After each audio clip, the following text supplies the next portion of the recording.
Jesse's speeches were always short and straight to the point, so I'll follow his lead. After all, that's the kind of leadership Jesse lived by, a leadership by example.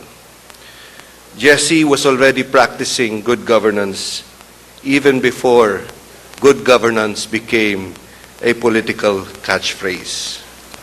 Naalala ko, first time na meet ko si Jesse, wala pa ako sa politika. Mayor siya ng Naga.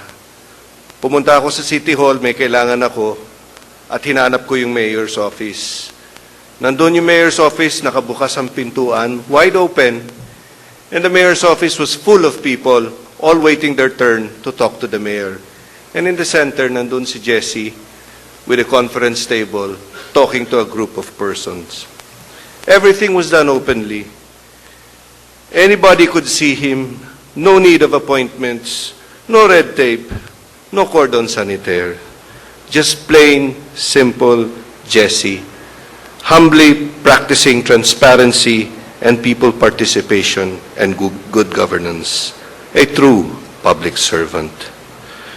Jesse showed us that being a public servant means listening to the people and giving back the power that they gave to him when they wrote his name on the ballot. Leaders are public servants, and Jesse Robredo truly personified servant leadership. It is very difficult to understand why this had to happen. It's very easy to get angry with God, to blame the corrupt, to be paralyzed with grief. But I believe that everything happens for a purpose, for a reason. And Jesse has fulfilled his purpose in life. Our presence here today is proof that Jesse has inspired us all. His life's work showed in each and every person he met. And now, even after he's gone, his legacy will forever be remembered in the hearts and minds of millions of Filipinos. There is a Jesse in all of us. I know this because you can't meet Jesse without being infected with his passion for service and his love for God and country. You can't know him without feeling the need to follow his example and wishing that every Filipino was more like him. We are all here right now to give tribute to the man who gave so much of himself for his country and yet had so much more for his family. He didn't divide his love, he multiplied it.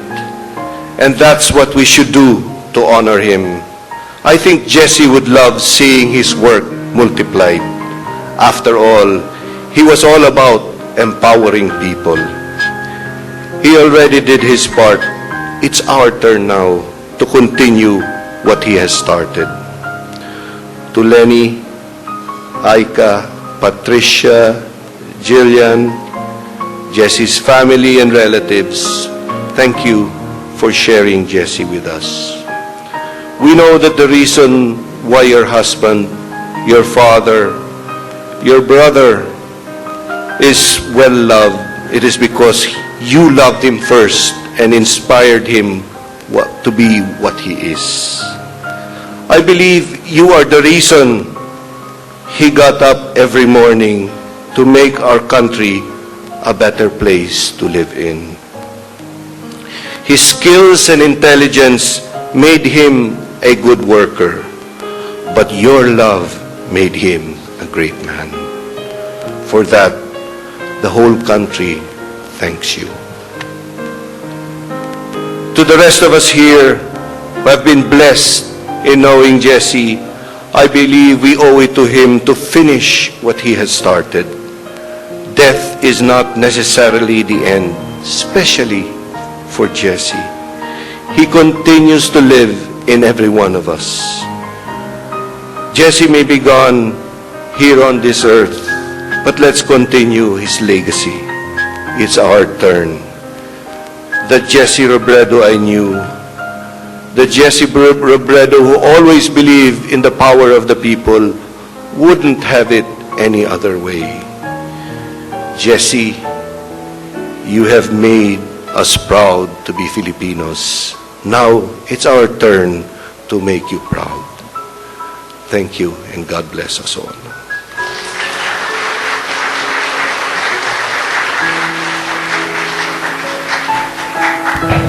One of the Kaya Natin co-founders, former Governor Among Ed Panlilio, is not with us today because he also suffered a loss. He lost his brother the day after Secretary Robredo died.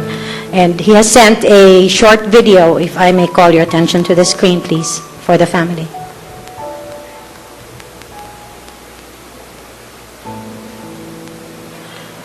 Sec Jess, sa iyong pag-uwi sa ating mapagmahal na Ama, taglayin mo ang aming pagmamahal.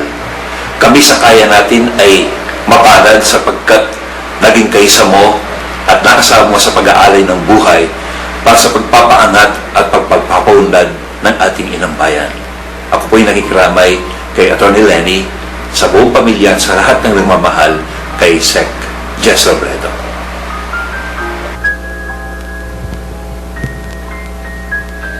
That was the short words from Among Ed Panlilio. I'd like to call on one of the 5 co-founders, former Mayor of San Isidro and now ULAP Executive Director, Sonia Lorenzo.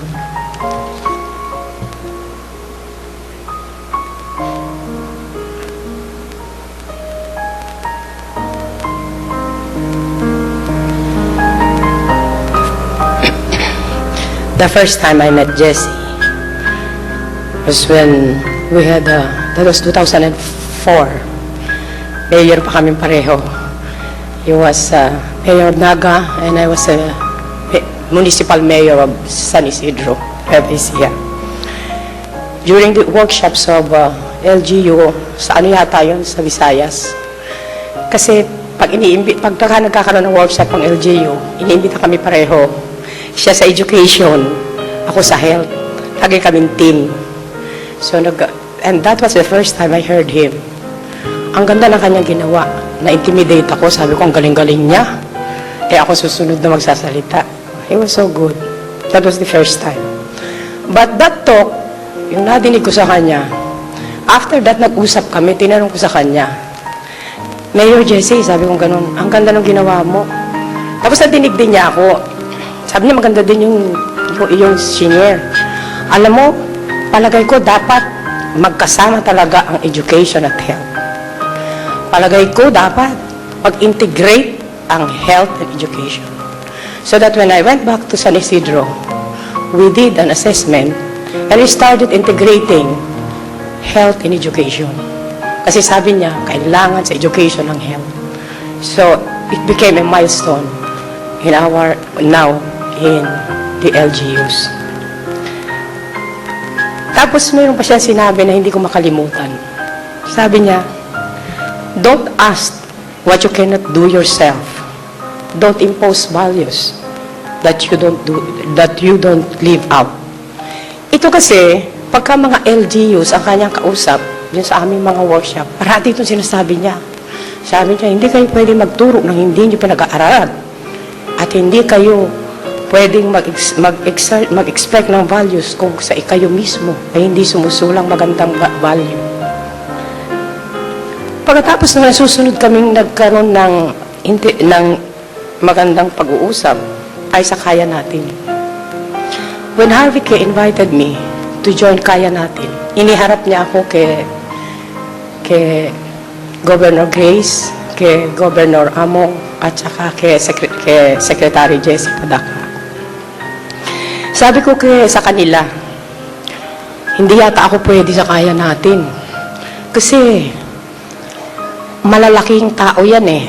Ako, municipal mayor lang, sabi ko sa kanya. Eh yan eh, mga awardees pa. Maliit lang yung town ko. Hindi yata ako pwede dito. Sabi ko gano'n. It was Jesse Robredo who said, alam mo, Mayor, sa ating trabaho, walang malaki, walang maliit, pantay-pantay. Kung ano yung ginagawa namin, yun din ang ginagawa ninyo. Hindi, sumali ka dito. So, and then, from that time, yun ang parating sinasabi niya sa amin. Sa trabaho natin, ha? Walang maliit, walang malaki. Pantay-pantay tayo. Pare-pareho tayo ng trabaho. Kaya gusto niya, trabaho niya, kung siya ay subsub sa trabaho, kami, subsob din sa trabaho. Lagi niya kami nire-remind. And then, this is when sinabi din niya sa amin, kasi parati sinasabi namin, sino kaya ang susunod nating magiging kaya natin? Kasi lilima lang kami noon eh, kasama si Congressman Teddy Bagilat. Sabi niya, alam mo, in choosing the leaders, this is when the people should realize that they have the true powers. The power should be the people, not the leaders. Humanap tayo na naglilingkod na ang uunahin ay ang taong bayan at ang komunidad. Yun ang parati niyang sinabi. Hindi ko makalimutan. Ganyan ang hahanapin nyo sa kaya natin, champs. Sa kaya natin, Secretary Jesse is a pillar. Kaya siya po ang aming ama. Isa pa rin ang aming ina. Kasi pinapagalitan niya kami pagka kami nadidemoralize at medyo nangihina. Ay, kaya kayo tinawag na kaya natin eh. Hindi, tuloy pa rin. He is our pillar, one of our pillars. He is also our inspiration. Kaya nung naging sekretary siya, tuwan-tuwa kami. Sabi namin, naku, may kakampi na tayo sa taas. Kaya kami nagsama-sama kasi wala kaming kakampi sa taas. Napunta si Secretary Jesse, sabi na ako, Secretary, may kakampi na kami sa taas. Tawa na kami. He became a mentor also. Kasi tuwing meron kami konting problema, ini-refer namin sa kanya at ina-advise niya kami. And most of all, he is a friend. Kasi one time sa isang workshop namin, at nag-uusap kami, sabi namin, Secretary, hindi naman namin kaya yan kasi mahirap yung trabaho na yan, lalo na yung mga issues and challenges na napakabigat. Kayo naman yung kalimutan that you have a friend up here. Ganun lang sinabi niya. Hindi siya maraming salita, maikli lang eh. Kaya pala, lahat kami sa CHAMP, sa KN, isang text lang namin, hindi naman siya sumasagot pag nag-text kami. Pero nakikita ko na lang, nagawa na. Hindi siya sumasagot eh. Pag nag-text ka, bibigyan mo sa kanya problema. Hindi siya sasagot. Pero makikita mo, gawa na yung itinext. Ganun pala siya kaiksing kaibigan. Hindi lang siya parang kaibigan, para rin ama, para rin ina namin. Sa aking trabaho, nung in-offer sa akin, ang executive director ng ULAP, he was one of the persons that I asked for advice. Pangalawa na lang si Dean Tony Lavinia. Inuna ko muna si Secretary Jesse. Sabi ko, Sec, ino-offer sa akin yung ED ng ULAP. Sabi niya, gusto mo ba? Ano po ang gagawin ko doon? Kunin mo. Sabi niya sa akin. Pagtulungan natin na yung mga programa ay makarating.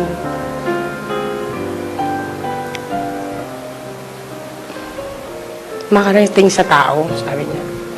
Kasi marami din naman mga LGU na magagalit. Kaya lang, yung mga programa sa national, hindi nakakarating. Sabi niya, hindi, kaya mo yan. Sige, kunin mo. Yun ang reason why I was there. And when I'm in ULAB, sa aking trabaho, slave driver pala si Secretary Jesse. Ang dami-dami niyang programa. And one of that is ubas. Pinagbili niya yung ubas. Sabi niya, ito ang tutulong sa bayan natin. Siguraduhin niyo na yung ubas ay magtuloy-tuloy. And recently, 2 weeks ago, nagkaroon kami ng programa sa OFW. Siya ang speaker sa Dubai, sa United Kingdom. Sabi niya, sige, gusto ko yan para matulungan natin ang OFW. And we were able to conceptualize the OFW project. Excited na excited siya. Pagkatapos, nagtataka ako, bakit isang programa yung water, pagkatapos ng damage, itong baha, bigla na lang siya nagtawag ng meeting, yung waste to energy program. Ang nakapagtataka sa kanya, tumawag sila Asik Acosta, nagmamadali siya, sabi niya, hindi, kailangan ito, sunod-sunod yung event. Umpisahan ng September, October, November, December. Ha? Sabi ko, baka hindi natin kaya yan. Hindi, kaya yan. At sabihin mo kay Sonia Sa ulap, siya ang maglilid. Ang ulap ang maglilid. First time niya ginawa yun. Sabi ko, bakit kaya? So we started meeting and meeting and meeting para maayos yung programa. Kaya, ang sinasabi namin sa kanya, sabi pa niya isa, ayan, Mayor, meron tayong seal of good housekeeping. Umpisahan mo na yan. I-roll out yan. Kailangan lahat ng programa at project ay mayroong seal of good housekeeping. Ganon siya kagaling. Ganon siya ka-intindido. Ganon kalaki ang malasakit niya sa tao.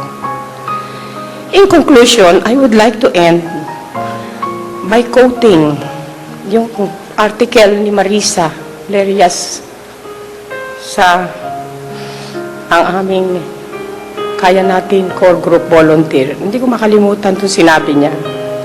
Secretary Jessie Robredo has planted the seed of patriotism within us. The millions of Secretary Jessie Robredo seeds that have been planted in our country will be nurtured, and its fruits will be the building blocks which we will be painstakingly piled up one by one until we build the proper structure that can propel this nation to greatness. Ito siguro yung naging inspiration namin. Ang Kaya Natin, nag-usap-usap kami. Ilang araw na kami nag-uusap-usap. Ang sabi namin, we'll join hands and we will fight with strong vigor and more compassion to carry on what Secretary Jessie Robredo has started. Thank you po sa kanilang pamilya for sharing Jessie Robredo.